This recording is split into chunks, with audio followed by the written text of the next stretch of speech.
Boa noite, pessoal do Facebook, do Instagram, do WhatsApp, de todas as mídias. Estamos mais uma vez aqui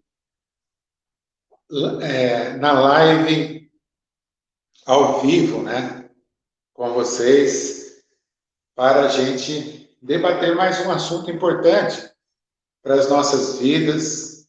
E hoje a gente trouxe de novo aquela psicóloga que todo mundo gostou dela, todo mundo pediu ela de volta. Então, hoje, a gente trouxe a doutora Tatiana Viana, que é uma psicóloga.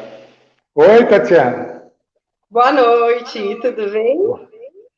Obrigado por ter aceitado de novo esse convite. Eu que agradeço, que delícia estar aqui de novo com todos vocês. Muito bom, é uma honra para mim. E olha, Tatiana, você voltou porque a gente quis também, mas muita gente pediu, viu? Ai, que bom! Depois que assistiram aquela primeira live que a gente falou da pandemia, né? Do como se portar psicologicamente, de evitar a ansiedade, etc. O pessoal pediu muito a sua presença e hoje a gente vem de novo discutir esses aspectos que, infelizmente, a pandemia não terminou ainda, né? Pois é. Então a gente precisa discutir mais com você o que nós vamos fazer, Tatiana. E eu queria... É importantíssimo isso, né? Tatiana, a princípio eu queria relembrar quem está entrando, quem está assistindo a gente, que cada quinta-feira a gente discute um assunto. Já passaram por aqui alguns médicos, já passaram alguns profissionais da área da saúde, você também já passou por aqui, né? E a gente tem o objetivo, Tatiana, de levar a informação para a população, para o público que nos assiste, em relação a essa pandemia, como a gente deve se portar, do ponto de vista de ter mais saúde mesmo, né? De enfrentar essa pandemia. Então, a gente já discutiu aqui, algumas coisas em relação a exercício físico, a parte cardiológica, a parte médica, né? E hoje a gente quer discutir com você a parte psicológica, que é muito importante. Sem dúvida. Então, Tati, eu vou iniciar aqui dando uma introdução, né? Mas antes eu queria chamar o nosso grande companheiro de live, o Luciano Malpelli. Será que ele está por aí, Luciano? Olá, boa noite. Oi. Como é que vão todos vocês? Boa noite, doutora Tatiana, mais uma vez, doutor Caio. Obrigado pelo convite. Estamos aqui para mais uma live, a 11ª daquela sequência, doutor. E para falar de saúde, né? Saúde, bem-estar. E, mais uma vez, a doutora Tatiana está aqui, como você falou. Ela bombou muitas perguntas. E vamos esperar que venham mais perguntas hoje. E assim que chegar, nós vamos já apresentar para que a discussão flua tranquilo. Eu vou fazer só aquela lembrança de sempre, como o vídeo, muitas vezes as pessoas estão assistindo no celular, então no celular está no horizontal, se colocar no horizontal, a imagem deve ficar um pouquinho melhor, né? Para quem, assim como eu, usa óculos, então tem uma certa dificuldade, então você consegue ver um pouquinho melhor, tá bom? Deixa seu like aí, mande as suas perguntas. Esse vídeo estará também no YouTube, lá no canal do Dr. Caio. E eu vou sair agora, porque eu vou pilotar a nave, tá certo? E controlar os microfones aqui, porque pelo jeito hoje também está com um pouquinho de microfonia, mas é vida que segue. Até já, obrigado. Tchau. Obrigado, doutor. Até. Tchau.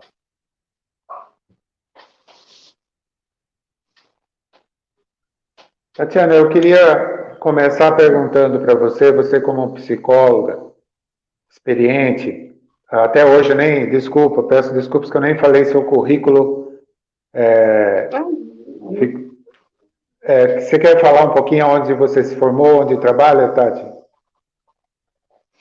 Eu me formei faz 15 anos, eu fiz faculdade na Unip, aqui de Sorocaba. Depois eu decidi focar um pouco mais na área clínica, e daí eu fiz uma especialização em terapia cognitivo-comportamental, né, que é uma abordagem da área clínica, né?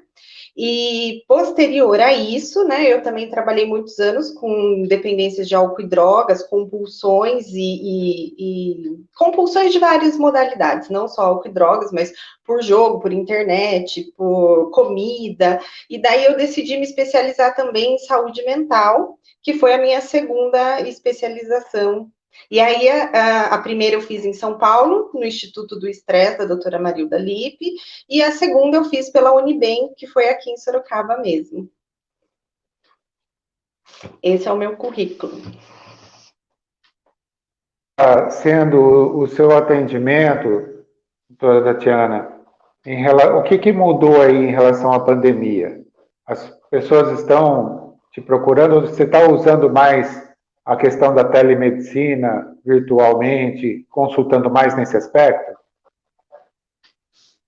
Sim, na verdade, isso foi até uma indicação no início do Conselho Regional de Psicologia, e ainda é, né? Que, assim, não estão proibidos os atendimentos presenciais, mas que a gente, por preservar, né, a nós mesmos, em primeiro lugar, e também aos nossos pacientes, que a gente reforce essa nova modalidade da telemedicina, né, que é o atendimento online. O atendimento online ele tem as mesmas características do atendimento presencial. É um atendimento com duração de 50 minutos, normal. A gente faz num lugar sigiloso, fechado, né? Que garante o sigilo profissional e também, assim, dá este espaço e essa abertura para o paciente trazer, ficar muito à vontade para trazer as queixas e as necessidades deles, que, na verdade, no momento da pandemia não tem sido poucas, né?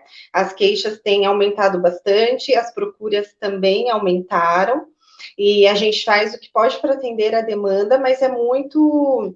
Eu achei isso muito significativo, né? Normalmente as pessoas falam, eu vou fazer terapia, mas aí ela enrola. Ela enrola.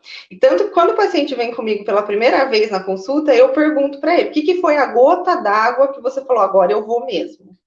Porque eu sei que antes de chegar até o psicólogo, ele já fez várias outras, já passou por várias outras tentativas, né? Já foi desabafar com os amigos, já foi pedir conselho para a família, já foi fazer de tudo um pouquinho, até que ele não dá conta, porque, claro, necessita de um cuidado profissional, e daí a pessoa se rende e busca essa ajuda, né? Tatiana, uma curiosidade. A gente sabe que nessa pandemia mudou alguns aspectos. Vou citar um exemplo: né? Cardiologia aumentou o índice de problema cardíaco em 32%, porque as pessoas não estão procurando seus médicos, né? Aquelas pessoas que precisam tratar cronicamente a hipertensão, a diabetes e algumas doenças crônicas, não estão indo no seu médico, e isso está agravando algumas situações. Então, os problemas cardíacos aumentaram em 32%. Na sua área, o que você nota que está aumentando, por exemplo, a ansiedade, depressão? O que você acha que essa pandemia está causando mais na população?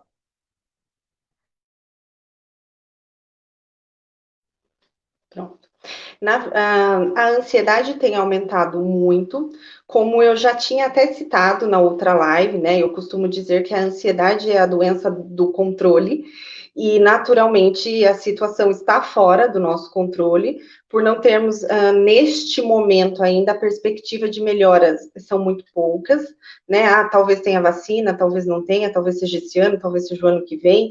Então, assim, tudo é incerto. Então, por conta dessas incertezas, né, as coisas têm, a ansiedade tem aumentado muito. E aí eu sempre pergunto para as pessoas como elas têm percebido isso, né? Assim, o que faz você afirmar que sua ansiedade aumentou? E aí, realmente, tem várias questões, né? Umas dizem para mim que começaram a comer demais, que engordaram, né? Que fez uma relação íntima com a comida. Outros já falaram para mim que agora estão escravos do celular, né? E é o tempo todo, até porque com o isolamento social, o celular passou a ser o nosso meio de comunicação com o mundo externo. Então, o aumento das pessoas no celular também, isso gera uma ansiedade absurda, né? E eu falo assim, o isolamento social e a restrição de convívio social mesmo, né? Tanto que eu tenho um monte de paciente agora falando, Tati, eu tô meio que acho que eu vou furar a quarentena. Tati, porque eu não tô aguentando mais, né? E esse não aguentar mais já vai aumentando naturalmente o nível de ansiedade dela. E aí, se essa expectativa não pode ser atingida, a consequência acaba sendo a depressão. Então, muita gente tem também apresentado sintomas depressivos. É claro que, assim, a gente faz uma avaliação mais detalhada. Por quê? Se eu pegar o manual da Associação Americana de Psiquiatria, lá diz que tem 13 sintomas da depressão. Então, o que eu falo, né? Olha, vamos avaliar direitinho se você já desenvolveu a depressão e vamos avaliar a sua predisposição a isso nesse momento. Então, tinha gente que já tinha uma predisposição e agora na quarentena, na pandemia, desenvolveu mesmo a doença. E tem algumas pessoas que tinham uma vida, teoricamente, em aspas, tá, gente? Normal, que agora começou a apresentar alguns sintomas, mas que ainda não atinge todo o critério diagnóstico. Por quê? Deixa eu explicar que eu estava falando do manual, né? Se a gente for olhar o manual da Associação Americana de Psiquiatria, né, a gente tem um sintoma, pelo menos, de todos os transtornos. Então, para isso não se confundir, o que eles falam? Apresenta depressão quem tiver pelo menos, sei lá, eu não me lembro agora de cabeça, mas 6 ou 7 dos 13 sintomas apresentados. E aí tinha pessoas que antigamente vinham aqui, tinham 2, tinham 3, não atingia critério diagnóstico para fechar de depressão. Mas agora já está apresentando 5, 6, 7, está aumentando o número de sintomas, né? Então, assim, devagarinho, eu percebo que a depressão tem se instalado. E isso é uma coisa que ficou mais forte depois que começou a pandemia. Tatiana, pegando um gancho na sua fala, logo que você iniciou em relação ao celular, nós sabemos que todos nós estamos cada vez mais dependentes do celular, né? E a gente, até quando fica, por algum motivo, sem o celular, sem bateria, algum motivo que fique sem o celular, a gente fica meio que ansioso, né? Mas também, em relação ao celular, ele está nos acarretando está nos levando um monte de informação, e esse empilhamento, né, de informação, às vezes, muitas vezes não boas, e leva também a um monte de pensamentos, né, porque quando a gente vê uma informação, a gente logo dispara aí o gatilho do pensamento, e esse excesso de pensamento, que eu saiba, ele desgasta a gente mentalmente, né, dificulta a nossa tranquilidade emocional e até a nossa sociabilidade. E como a gente precisa lidar com isso?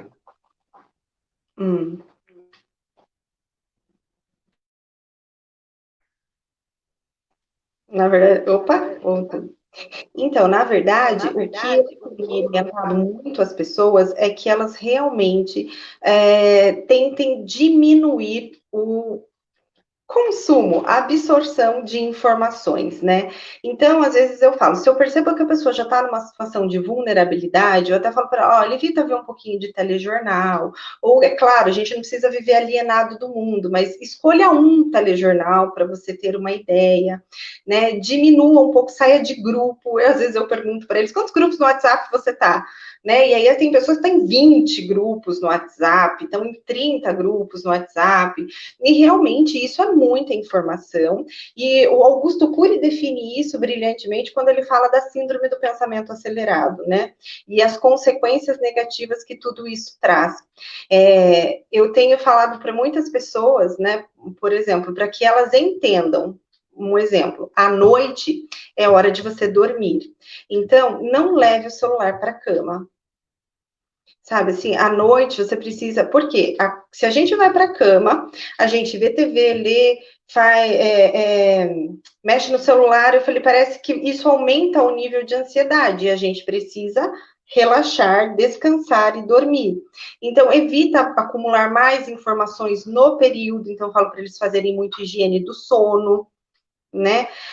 Durante o dia, eu falei, elege um telejornal, saia um pouco de grupos de WhatsApp, que tem alguns grupos que eu falo, não acrescenta em nada e só vem informação, fake news e um monte de coisas que poluem mentalmente, né, e emocionalmente, porque naturalmente, com as histórias, com essas tragédias, a gente já se sensibiliza.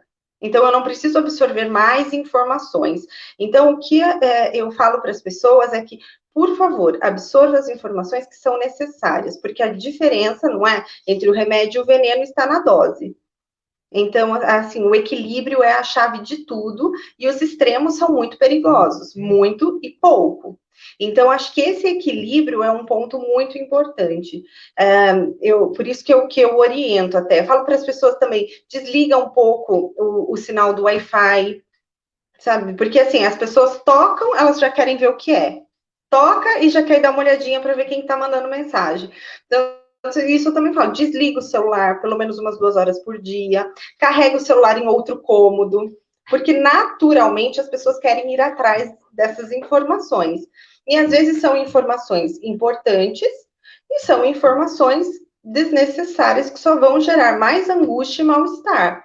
Então, eu passo alguns exercícios de rotina para os meus pacientes, né? Eu oriento essa forma mais adequada de fazer para que eles não fiquem se desgastando, absorvendo informações que de repente são tão desnecessárias, principalmente nesse momento de fragilidade emocional em que nós estamos.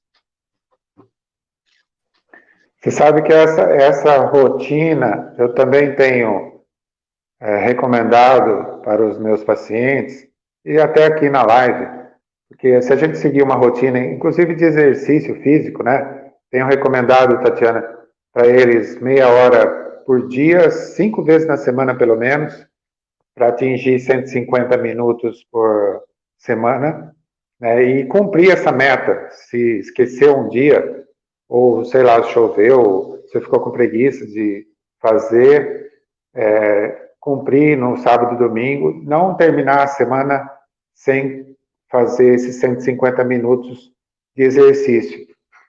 Porque daí melhora a circulação, né? E a gente sabe que o exercício também faz bem para a mente, né? E essa rotina que a gente sempre fala para o paciente, para todo mundo, fazer exercício, se alimentar bem, até a gente falou aqui e fala, não comer tanto açúcar, muito carboidrato, né? Que o açúcar não serve para nada, só engorda, principalmente nessa fase de pandemia. E essa rotina que você está falando é muito importante da gente seguir, né? E você falou uma coisa muito importante em relação na hora de a gente fazer a refeição com a família ou não, o importante é desligar o celular, né? Deixar ele longe, pelo menos dar 15 minutos para você ter essa refeição saudável, mastigar bem, ter esse processo de descansar, né, fazer a ceia mesmo, né? E depois, então, você ligar, depois de um certo período, a hora que a digestão já estiver feita, ligar o celular e ter as alegrias e os aborrecimentos que o celular traz, né? Essa rotina é muito importante. E você falou bem em relação a estabelecer uma rotina, mas você acha que isso é muito difícil? Para quem a gente recomenda, um exemplo, o médico, quando prescreve um regime para um paciente, ele determina ali aquela rotina. Como fazer que a mente nossa tenha essa rotina e obedeça esse comportamento saudável? Então, uma coisa que eu avalio muito, e eu até falo para os meus pacientes, assim, olha, quando a gente está no autocuidado, é um bom sinal. Então, é sinal de que eu sou comprometida com a minha saúde, é sinal de que eu faço atividade física, eu tento me alimentar corretamente. Eu até falo para eles, né, assim, tira a palavra dieta da cabeça. Eu falei, a gente vai comer certo ou comer errado.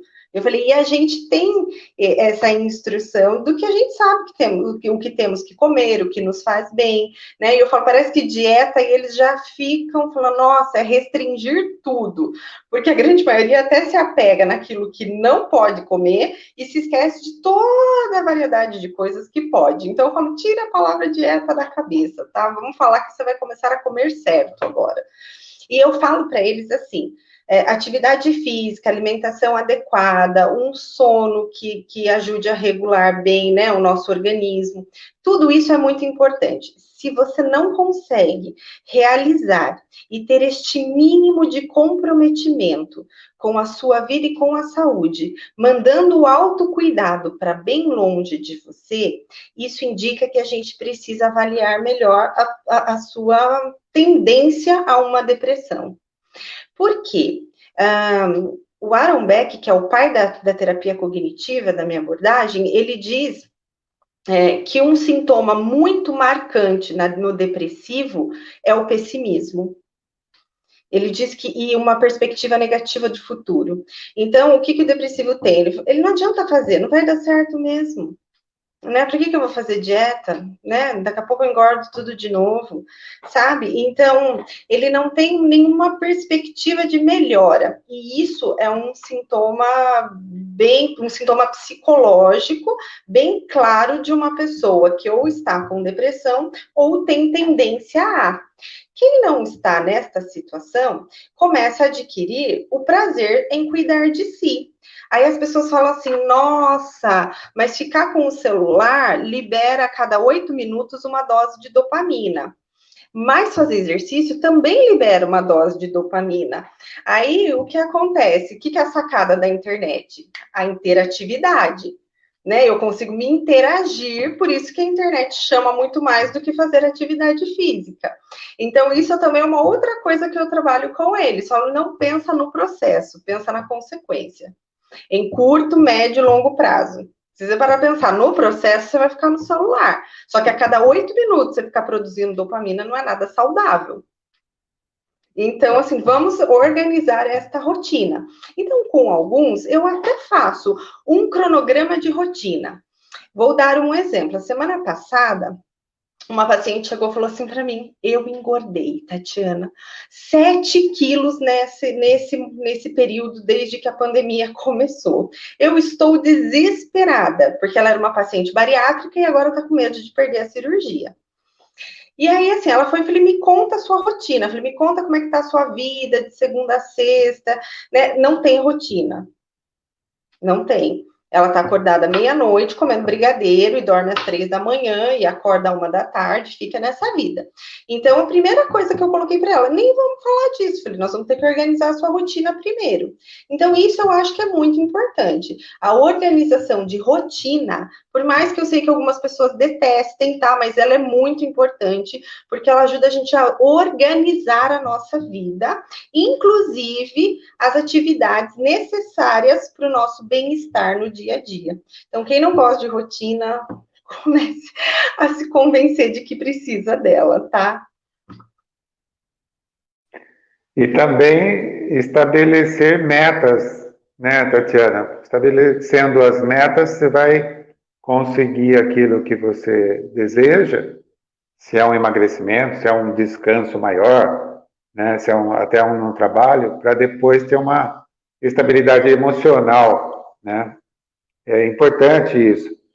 Eu queria fazer, acho que já fiz essa pergunta lá na outra live para você. Tinha um professor de faculdade de psiquiatria e que ele falava que todo mundo tinha altos e baixos, assim, como se fosse uma onda, né? Ora triste, ora alegre. E a gente observa na prática que muitos pacientes têm isso exacerbado, vamos dizer assim.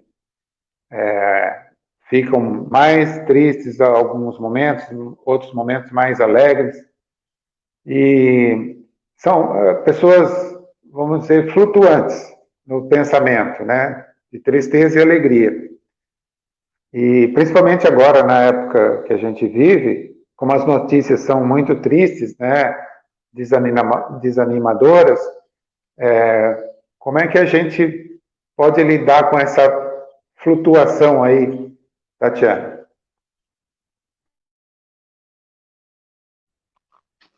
Então, na verdade, eu sempre falo, eu concordo com o seu professor, né, de psiquiatria, a gente tem altos e baixos mesmo, né, mas assim, eu até sempre avalio como é que tá a sua vida, né, porque eu até também mencionei isso na última live, que se você acabou de perder um ente querido por Covid, natural que você esteja, né, depressivo, que você esteja no seu momento baixo, com luto para elaborar, né, esse processo difícil.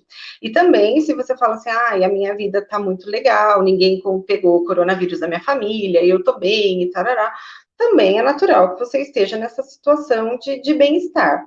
Porém, a psicologia comportamental fala muito dessa importância, que o meio nos influencia demais, do mesmo jeito que também nós influenciamos o meio.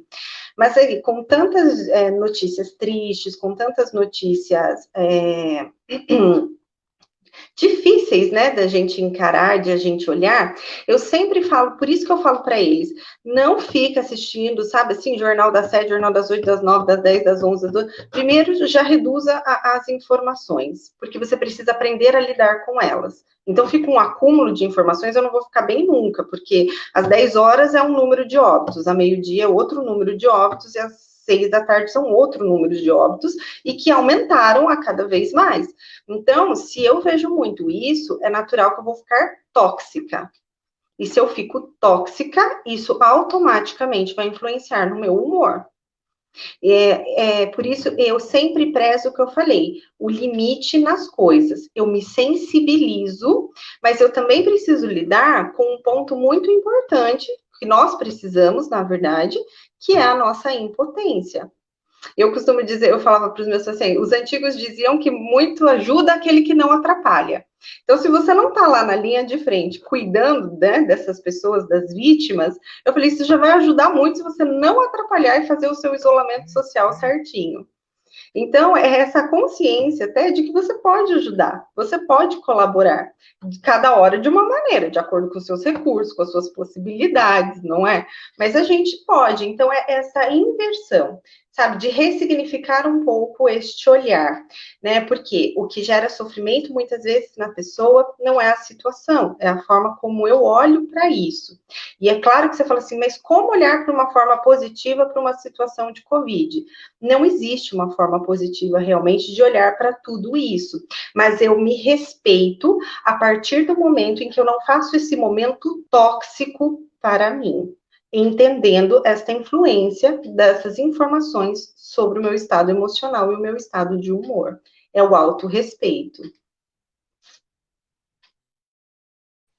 E você acha, Tatiana, que essas pessoas com esse eu flutuante, as pessoas que mais flutuam, vamos dizer assim, né, na tristeza e na alegria, elas são bastante influenciadas pelos outros, ou por notícias negativas, né, e como você falou, talvez entender que isso está acontecendo não é culpa nossa, né? O mundo inteiro está vivendo isso. As pessoas não têm que se sentir culpadas. Elas não precisam também tentar querer arrumar a vida das outras pessoas. Às vezes a gente precisa olhar o nosso eu, nos abraçar aqui, abraçar a gente mesmo, quero dizer, e se perdoar e se entender e talvez ter uma experiência mais interna do seu eu, né, para não ter essa influência do meio externo, como você disse. Concorda? Então, concordo, até algumas pessoas, uma pessoa falou assim para mim, Tatiana, eu me sinto culpado, porque eu tô vendo tanta gente, né, sofrendo e minha vida tá tudo bem, né, e aí eu fico muito culpado por isso, realmente a gente não tem que se sentir culpado, até acredito muito que o isolamento social, ele é um momento que permite uma autorreflexão, ele é um momento que permite eu olhar para a minha vida, para as minhas questões, né, para aquilo que eu acredito que posso e devo mudar para melhorar, não é? De todas as situações difíceis, eu pergunto isso muito para os meus pacientes, quando eles me trazem situações que eles consideram difíceis, exatamente isso, que lições você tem aprendido com tudo isso? Né, o que você tem tirado de proveito de tudo isso? Né? É claro, a gente não vai conseguir mudar o mundo inteiro e não vamos conseguir salvar a todas as pessoas, mas a gente pode, pelo menos, ser a mudança que a gente espera no mundo. Né? Eu posso fazer, né, o melhor que eu consigo em todas as minhas áreas, né, seja familiar, seja financeiro, seja profissional. Então, eu acho que esse momento é um momento em que a gente tem que olhar para nós, né? Parece, as pessoas confundem. Isso é comum demais. As pessoas confundirem egoísmo com prioridade. Então, você fala assim, pensa em você em primeiro lugar. Nossa, mas eu estou sendo egoísta. Egoísta, na nossa sociedade, é um defeito de caráter. Se eu sou egoísta, as pessoas irão me julgar por isso. E aí eu explico assim, que é esta diferença. Egoísmo é uma coisa e prioridade é outra.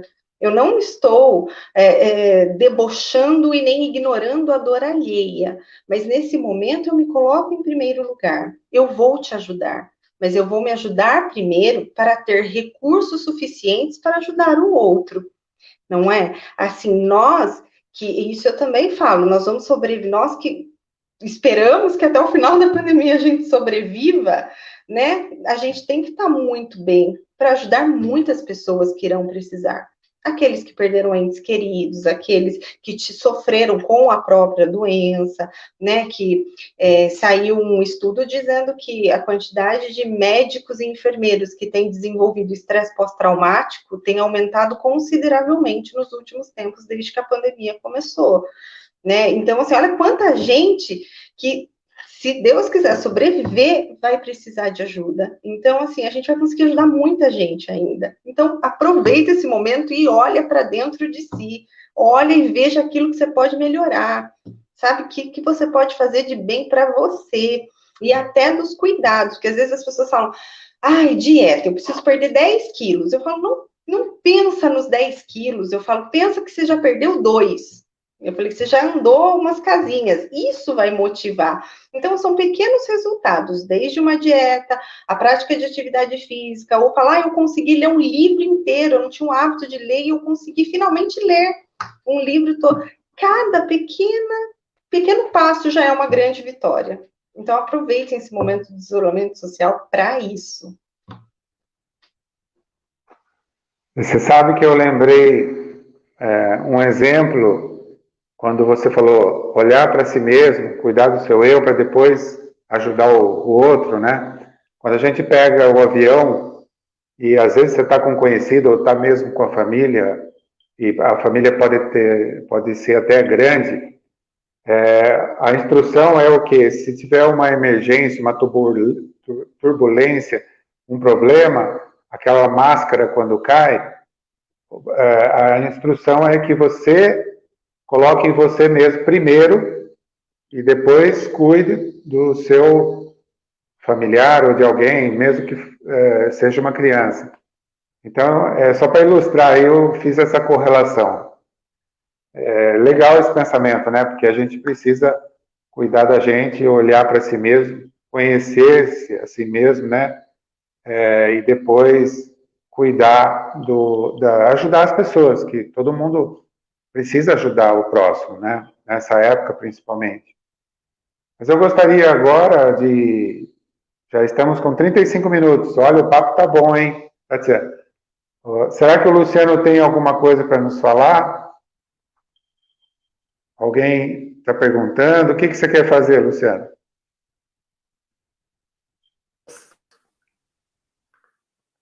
Muito bem, o papo tá bom mesmo, hein? Estamos aqui aprendendo bastante com vocês. Deixa eu tirar essa banda aqui da frente da doutora. Pronto. Então, vamos dar uma boa noite agora rapidamente, mas antes de dar boa noite, eu quero entrar nessa conversa aí, doutora Tatiana e doutor Caio. A doutora Tatiana falou sobre gatilho, né? E falou também sobre a higiene do sono. Muito bem. A pessoa está bem, está em casa, foi o tema que você comentou também, está se sentindo bem, às vezes fica penalizado, né? Auto-se penaliza por estar bem. Essa é uma coisa que uma psicóloga, nossa amiga, na verdade minha prima, talvez você conheça, Sueli Rossini, ela fala que às vezes a gente se sente penalizado, se magoa por estar bem e a outra pessoa não, então você se sente culpado. Mas a pergunta é sobre gatilho. Olha, eu estou bem, estou tranquilo, estou trabalhando, aí de repente eu escuto uma notícia de que um colega, algum amigo ou um parente está com sintoma do Covid-19. E aí você já fica meio tenso, fala, opa, coitado, o que será? Meu Deus, será com quem que ele estava? Não sei o quê. Aí, certamente me desvia a atenção. Isso eu posso considerar como se fosse um gatilho, né? E isso, emenda a pergunta, isso também pode ser um problema para minha higiene do sono, se eu escuto isso à noite, por exemplo, a pessoa pode ter esse tipo de problema. Isso eu considero como um gatilho, doutora?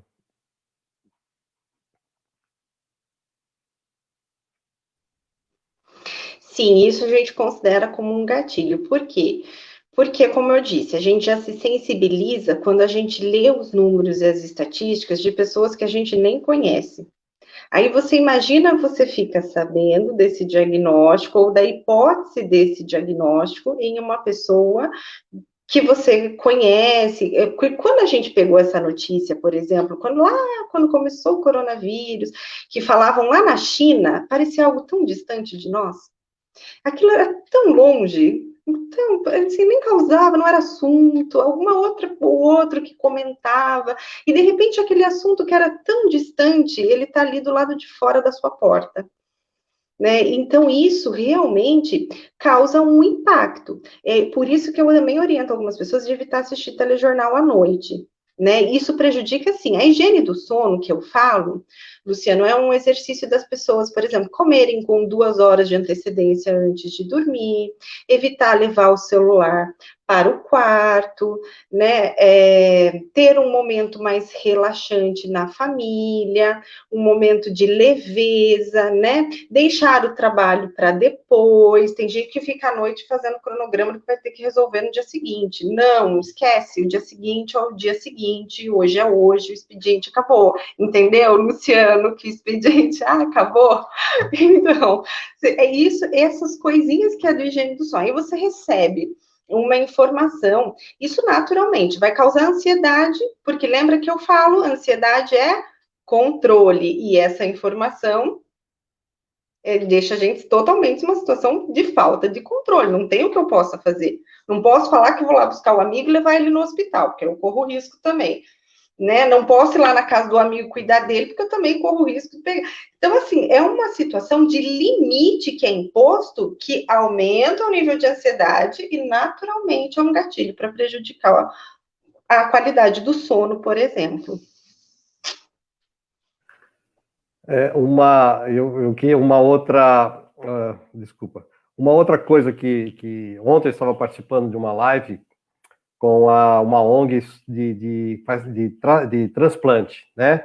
Uma ONG que tem aqui, o Instituto Gabriel, muito ativa no sentido de transplante, e um transplantado participou dessa live. E algo me bateu, assim, escuta, como o Dr. Caio tem costumado falar aqui, não é só você ficar em casa e achar que o problema é só o coronavírus.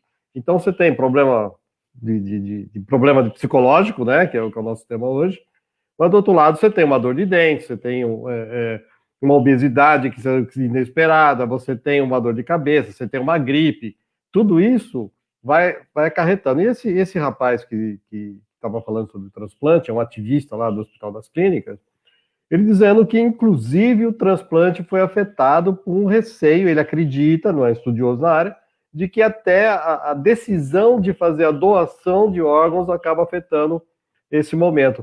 Então, tudo isso faz parte do nosso sentimento, né, da nossa cabeça, né? Então, realmente estamos passando uma situação normal nesse ponto. Na verdade, é mais um testemunho que eu quis dar agora, porque foi muito, muito interessante essa proposta e eu quis trazer aqui para a nossa conversa. Eu queria, então, se o Dr. Caio permitir, vamos começar a dar os boas noites. E aqui, fala boa noite, e aqui, uma boa noite que o pessoal está meio preocupado em ouvir, então não estão fazendo essas perguntas, mas nós vamos seguindo aqui, não é? Pode ser assim, doutor Caio? Pode, como queira. Ok, então eu vou sair, vou colocar os nomes aqui e vocês vão dando uma boa noite aí, como a gente faz de praxe. Vamos lá.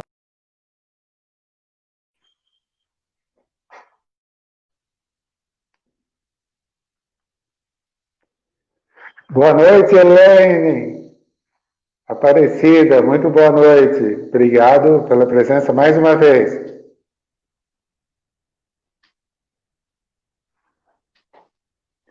A Graça Batista, muito boa noite. Obrigado. Prazer em tê-la. O Caio Cristiano já virou aí nosso companheiro de live. Boa noite, Caio. A Cleusa, uma amiga daqui de Tu, boa noite. Tá gostando, Cleusa, da doutora Tatiana? José Antônio, muito boa noite. Malagola, muito boa noite. A Luísa De Angeli, muito boa noite. Elenir, essa aí você conhece bem, né, Luciano? Caio Cristiano, já falamos. Você. Ele está dando boa noite, Luciano. A Gigi Santos. Boa noite, Gigi, tudo bem? A Neuza. A Cida Malagola. Muito boa noite. Benedita Aparecida, uma grande querida. A Nilce Barros. Muito boa noite. Neuza Gatti. Essa é pintora, Tatiana. Ela é muito boa pintora. Precisa ver cada quadro que ela pinta. Parabéns. É ótimo isso. Pintura de quadro para a pandemia, período de isolamento social, ótima dica. Estamos aqui com o Dr. Emerson Cury. Dr. Emerson é um ginecologista muito famoso aqui em tua região, Tatiana. Ele está aí prestigiando a gente. É um grande amigo. Patrícia Kelly.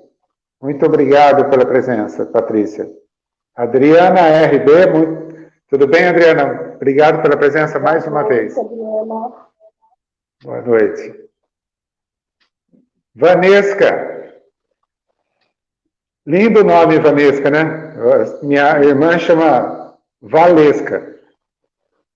Bonito Cristina também. Bonita. Cristina Camargo, boa noite. Muito obrigado. Ah, essa eu já falei, boa noite. Ele quer pôr a esposa dele sempre aí. Ah, entendi.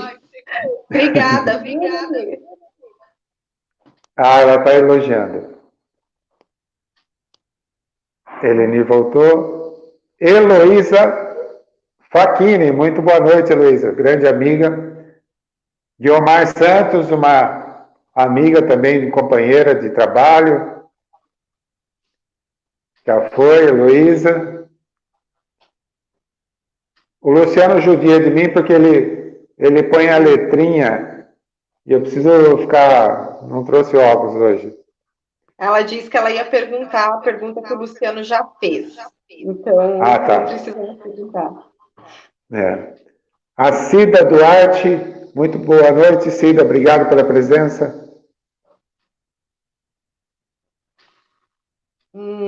Priscila Kelly. Oi, Priscila, já vem com uma pergunta. Deixa eu botar o carão aqui, pronto. eu vou poder ler para vocês, tá certo? Boa noite a todos, a Priscila Kelly Viana, doutora Tatiana, o que mais tem me afligido é a falta da escola, que tem trazido muito sofrimento para as crianças e também para os pais. Como proceder diante dessa situação que é imprevisível? Como não enlouquecer num momento desse? E isso é um fato muito grande, que também a gente acompanha em outros processos, de que as crianças, elas estão passando, a gente às vezes esquece delas, né? Porque elas estão passando por um momento, e as mães, os pais, às vezes têm que parar de trabalhar, às vezes está em home office, enfim. E aí? Né, esse negócio de home office é até curioso, né? Porque tem algumas pessoas que estavam se queixando de ter que acordar no ambiente de trabalho já, né? Falou, eu acordo no meu ambiente de trabalho. E aí não separar essas coisas incomoda bastante. Mas, respondendo a pergunta, eu sempre falo que para eu conseguir dar conta, não é, de outra pessoa, eu preciso fazer algo por mim. Então, assim, por mais que seja 1 hora por dia, meia hora por dia, 40 minutos por dia, 30 minutos por dia, o que a pessoa faz por você? Isso na primeira sessão também é uma pergunta que eu faço em entrevista com os meus pacientes e que muitos às vezes não sabem responder e até se surpreendem, mas é como se eu falasse, Caio, o que você faz pelo Caio? O que você faz por você? Sabe? Então, assim, o que é o seu momento? Você fala, isso é para mim, isso é por mim, sabe? E isso é uma dedicação, porque se você não consegue ter 30 minutos, 40 minutos, 10 minutos, 15 minutos, que seja por você, para você, realmente isso torna o cuidar do outro algo muito mais difícil. Então, esse momento de individualidade é importante, porque cada um de nós, como ser humano, tem uma necessidade diferente, não é? Então, assim, e essas necessidades muitas vezes precisam ser supridas. Se eu supro as minhas necessidades, eu consigo cuidar melhor do outro. E em relação às crianças, aí eu falo que o YouTube é uma bênção na nossa vida, salva. Tem que ter criatividade. Entra lá, conversa, assim, tem psicólogo infantil, tem psicopedagogo, e tem um monte de vídeo no YouTube que dá ideias, que dá dicas, que dá sugestões, que orienta como trabalhar com as crianças nesse período, né? Assim, eu digo até para buscar ajuda profissional, porque eu não sou psicólogo infantil, né? Eu não atendo crianças, mas sei das necessidades delas. Então, eu acho que além de conversar com um profissional especializado, né, com crianças, o psicopedagogo, o pediatra, o psicólogo infantil, enfim, também os pais têm que ter este momento que seja meia hora por dia, que seja no banho. Você fala, meu banho vai ser mais demorado hoje, né? Assim, marido fica aqui, esposa fica aqui com o nosso filho, porque eu preciso desse tempo para mim. E isso é muito importante. Se você consegue ter o mínimo desse tempo para você, você consegue dar conta de atender as necessidades do outro.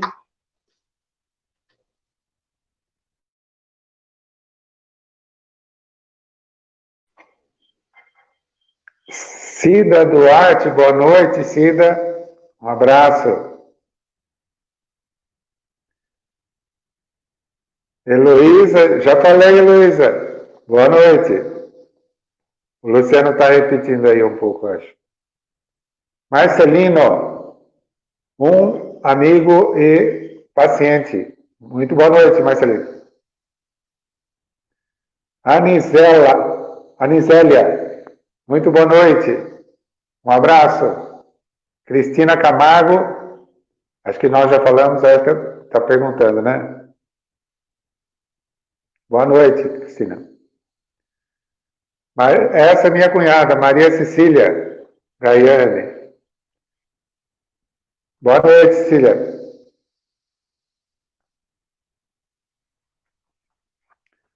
Eu queria... Pois não, Luciano. Só para fazer a minha passagem aqui, eu tô... isso aí são os boa noites. E aí tem mais algumas perguntas aí que poderão estar chegando aqui no meu zap, depois eu faço, tá bom?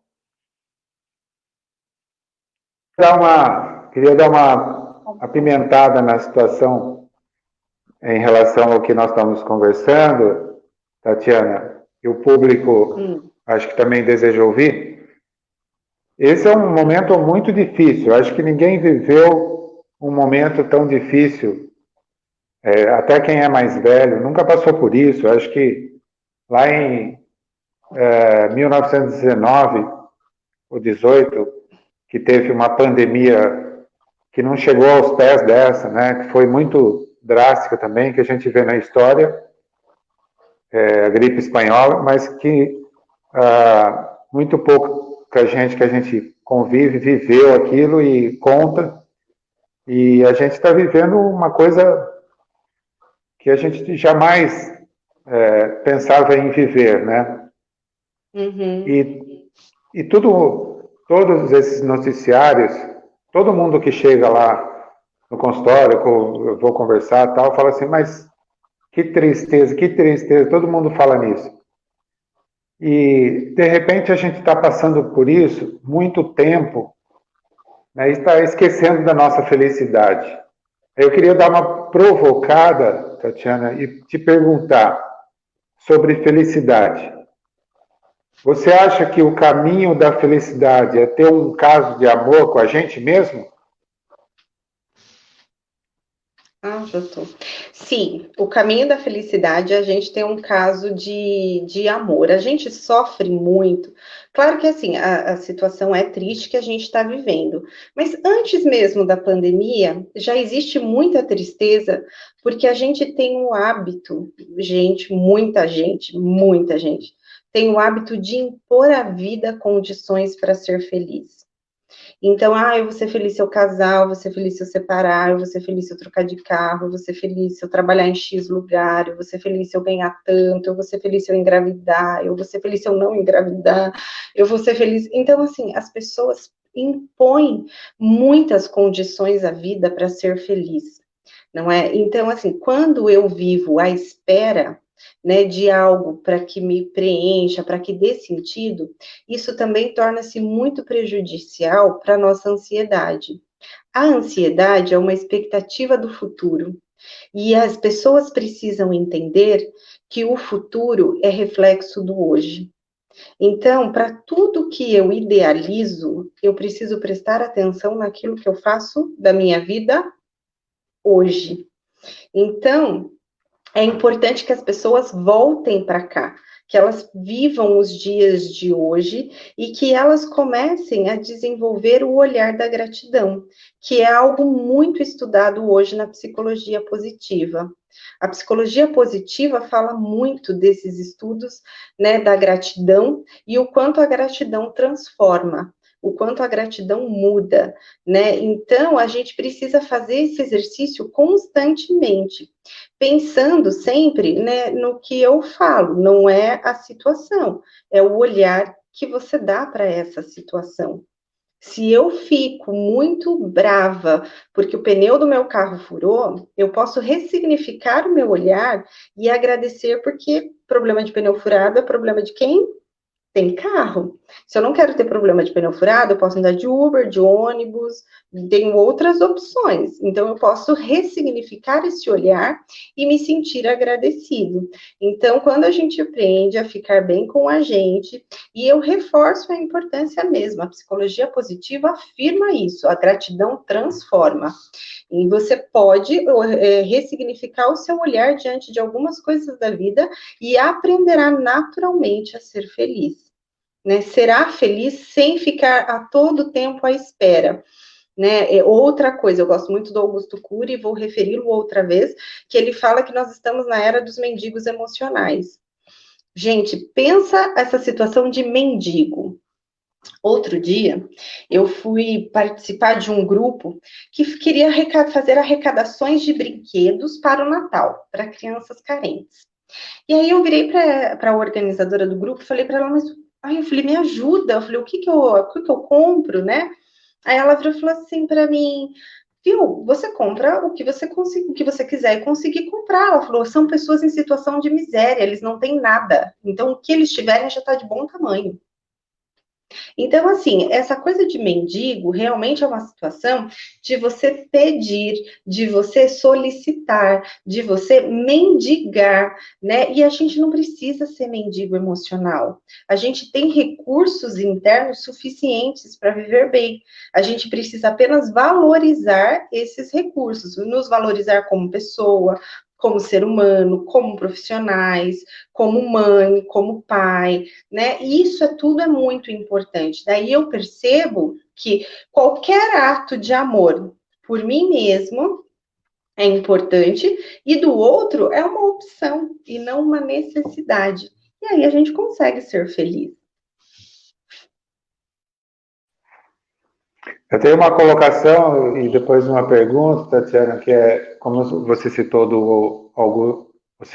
o Augusto Cury, ele fala que quando a gente tem um pensamento, abrem-se janelas, e ele chama de janelas killer ou janelas traumáticas e janelas lights, né?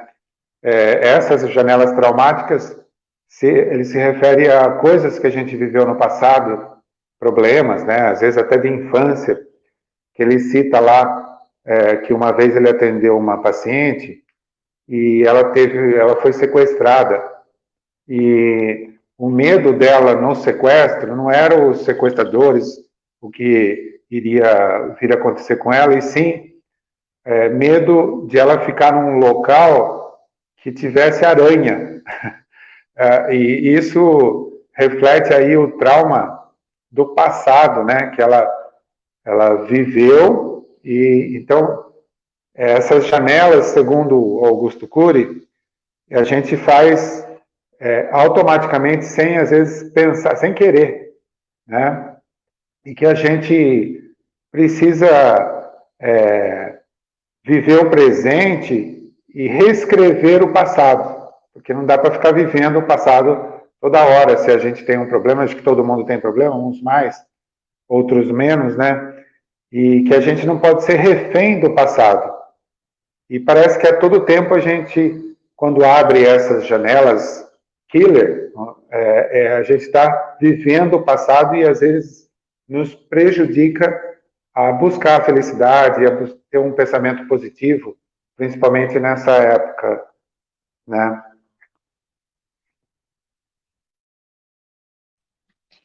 Quando a gente, essa época que já deixa todo mundo naturalmente mais sensível, é um momento que a gente pode olhar para algumas questões do nosso passado realmente, mas você tem toda a razão. Gente, lugar para a gente resolver questões mal resolvidas do passado é dentro do consultório de um psicólogo.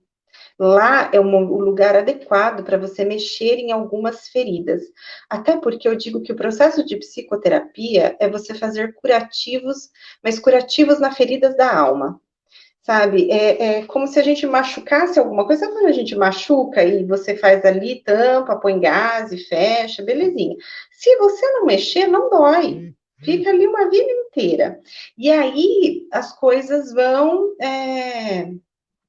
vão inflamando.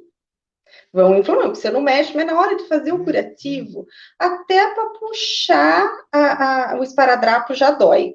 Então, incomoda e incomoda muito, mas são necessários. Tem coisas que precisam doer muito para não doer nunca mais. Então, alguns momentos a gente precisa olhar para algumas coisas do passado, mas esse lugar de fazer isso é dentro do consultório do psicólogo. Até porque eu acho que a gente mexe, se desestrutura com algumas questões, e tem coisas que você fala assim, nem dói mais, não dói mesmo. É igual com o curativo, fecha lá, não mexeu, não dói mesmo, mas deixa marcas.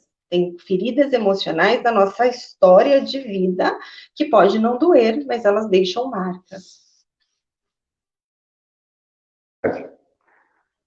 Luciano, quer falar alguma coisa? Alguma pergunta? O que você acha? O povo quer perguntar?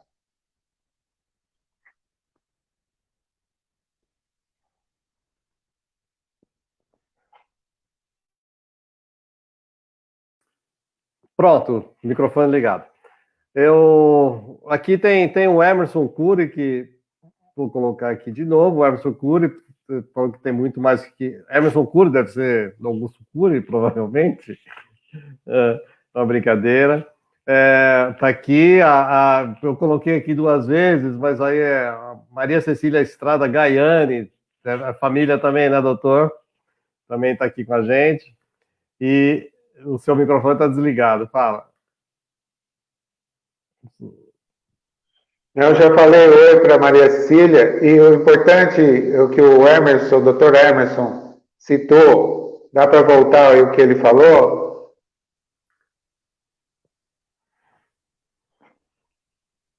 Temos muito mais a agradecer do que pedir.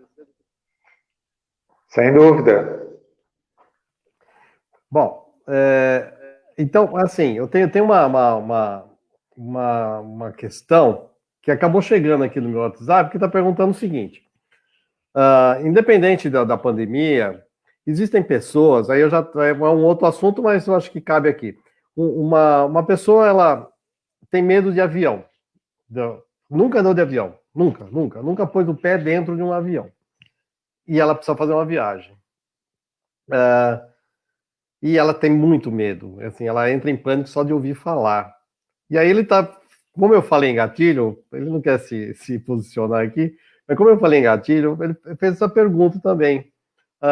Isso é um gatilho? Quer dizer, eu nunca andou de avião, não sabe como é que é, nunca andou porque acha que tem medo, né? Assim, não tem problema, se cair você morre, não tem outra saída, né? Não posso falar. Então, doutora, e assim, lógico, não é uma consulta aqui, mas uma orientação, só através de medicamento, porque ele vai precisar viajar, ele vai precisar ir para o exterior, não tem outra saída. Qual é a recomendação para esse meu amigo? Não sou eu, viu? É um rapazinho aqui que mandou aqui uma mensagem, graças a Deus eu consigo viajar sossegado. O que você me diz, doutora? Então, se a gente fosse alguns, não todos, tá, gente? Se fosse alguns psiquiatras, ia dizer, toma Rivotril e entra no avião e você vai tranquilo e sossegado. Mas como, né? Não que eu seja contra, tá? Eu sou a favor de medicamentos, desde que eles sejam talvez o seu último recurso, né? Mas o que eu oriento mesmo é que busque, nem que seja, porque eu já atendi paciente que veio para uma queixa específica, porque eu quero tratar este ponto. E ficou, acho que o quê? Uns 5 meses, 6 meses em tratamento e teve alta. Porque a pessoa não estava dentro de um processo buscando questões da vida passada, ela queria tratar aquilo.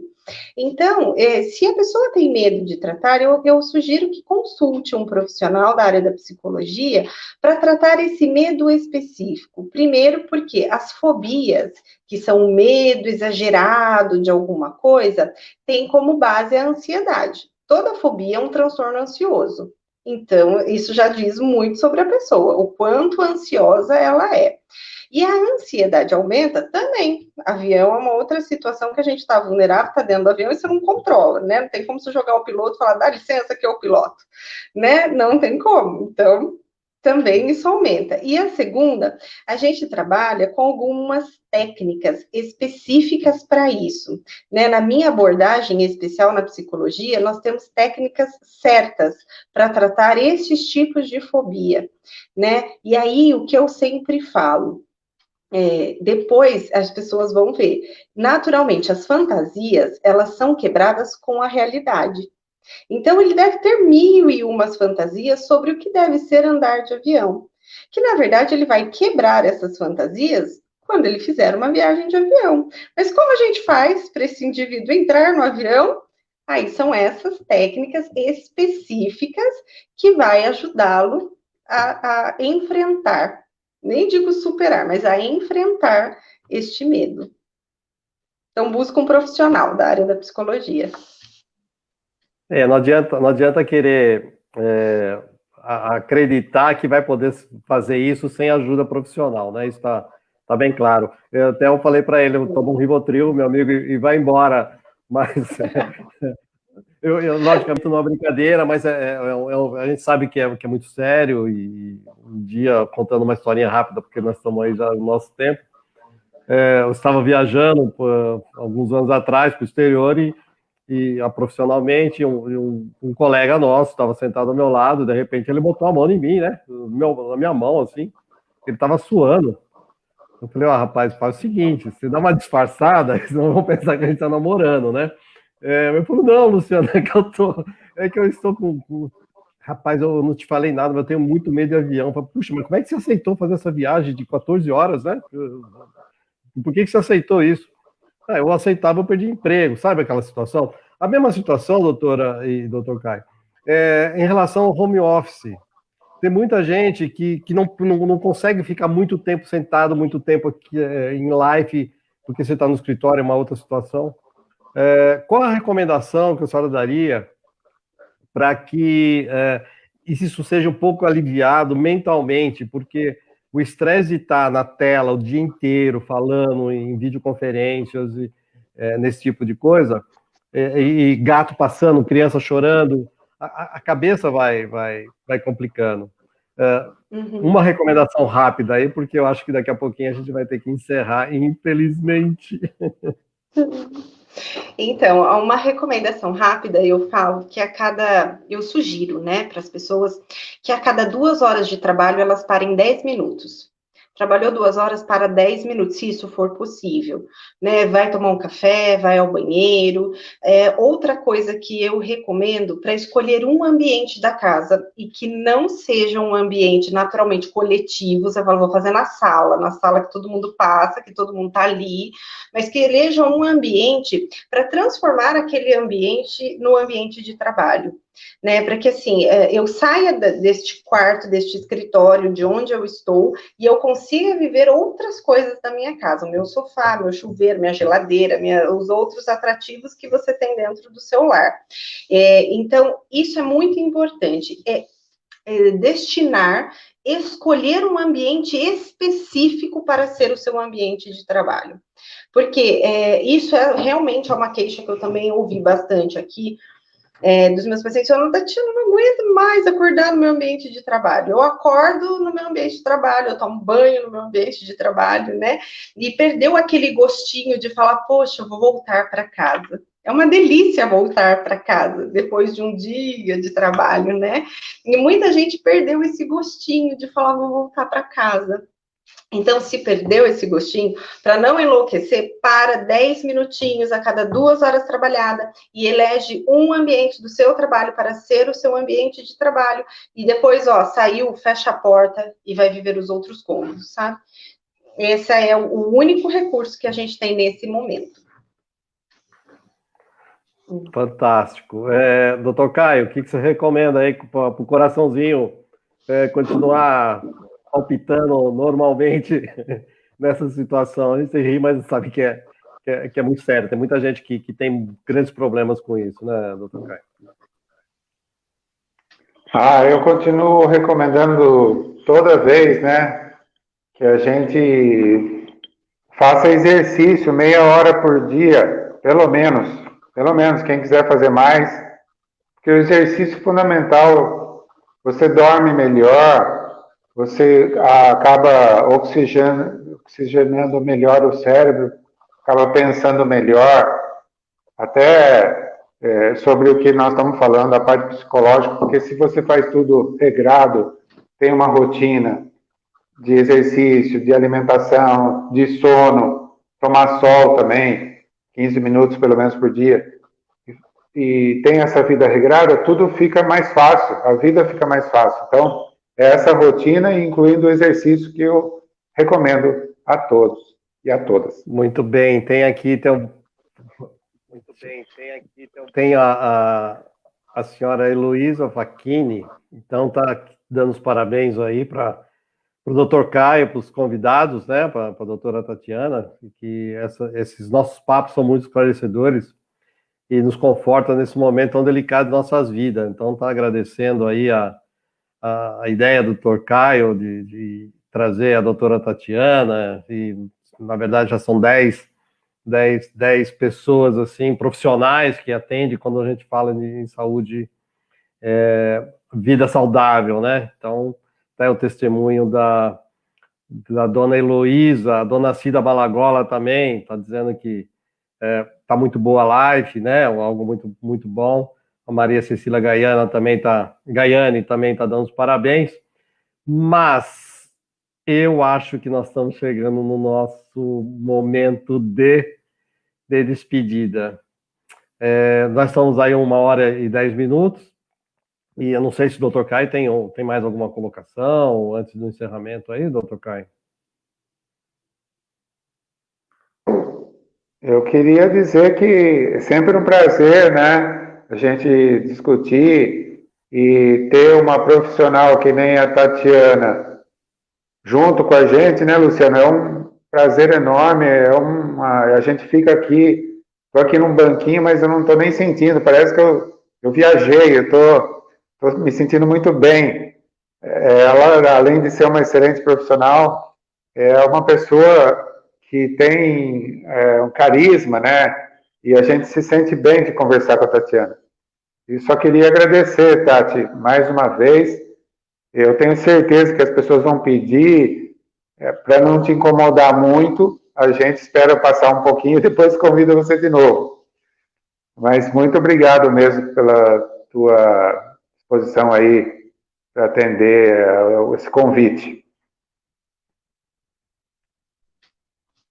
Eu que também quero agradecer muito a oportunidade. Como eu disse no começo, é um prazer imenso estar aqui. Eu acho que é um prazer, realmente a gente não sente o tempo passar, né? Não me parece que já estamos aqui a 1h10, né? Foi muito, e me senti muito honrada. Quero agradecer a quem está assistindo a live, quero agradecer você, Dr. Caio, pelo convite, né? Muita gratidão por esse momento, e eu espero que ele se repita mais vezes. Realmente vai ser um prazer estar aqui de novo, né? Porque é sempre muito bom, eu acho que essa troca, né? Não sou eu que passo, eu acho que eu também aprendo com você, vocês comigo, e essa troca é o que deixa as relações humanas, assim, incríveis. Então, muito obrigada mesmo, e obrigada para todo mundo que está assistindo a live nesse momento. Obrigada, eu estou aqui também.